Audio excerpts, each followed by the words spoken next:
Right, so my pathway was not as straightforward and quick as the other three speakers. So I did my Bachelor of Science just like you guys and was really wondering if research was for me. But I was going on exchange for the semester, which the university coursework program where you could get into a research lab that Connor spoke about. That opportunity was going to be missed for me. So what I did, which was uncommon at the time, was just speak to my lecturer, who I was really interested in. That was Sami Badoui.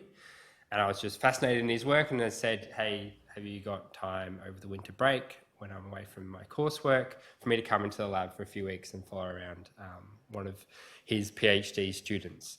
So I got a 4-week taster of what research was like without having to do any courses or anything like that. So maybe if that's something that you've missed the boat on, you might want to approach one of your lecturers or, prac demonstrators about the opportunity to just see what an honours or masters might look like and get hands-on experience in a lab.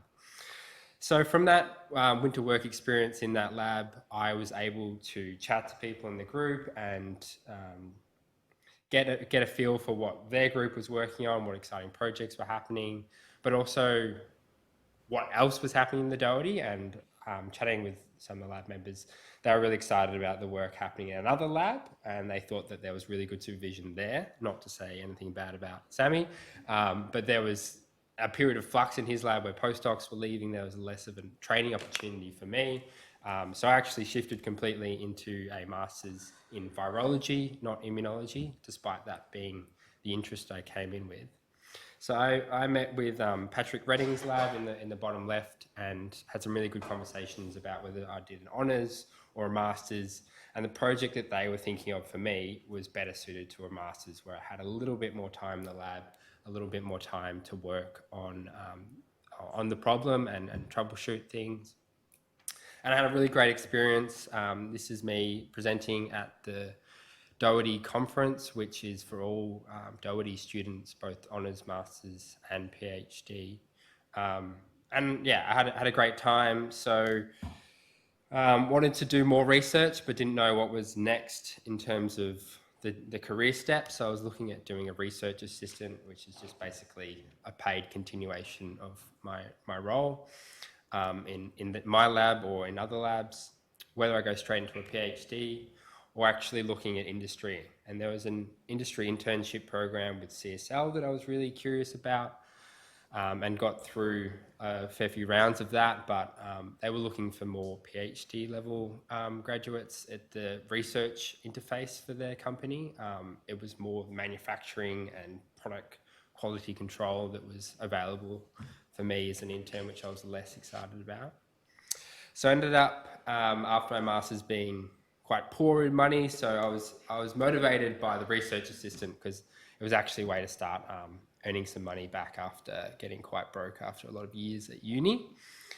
And that's where I met a new team at the World Health Organization Influenza Center, which is here at the Doherty, and able to do some really cool experiments with animals, ferrets in particular. And I was able to lead my own project, which was often rare for a research assistant role. And I really enjoyed that. So I continued on where I was into my PhD, continuing some of the similar projects that I've done. And I already had a lot of expertise in that area. So it was a smooth transition for me, relatively speaking. And I've had a great time at my PhD so far. I'm just starting my 3rd year, so a bit further along than these guys here. Been to conferences. The Doherty has a 3-minute thesis competition where you communicate your research to a lay audience in a short time frame. And I've just been awarded a travel fund generously by Doherty funders to go to, let's skip the photos, the University of Georgia. So I'm about to head over to the States for a month to supplement my research here with research in the laboratory overseas. And here's a few photos of what the lab looks like, some of the posters that I presented, and a presentation within the Doherty of posters amongst students.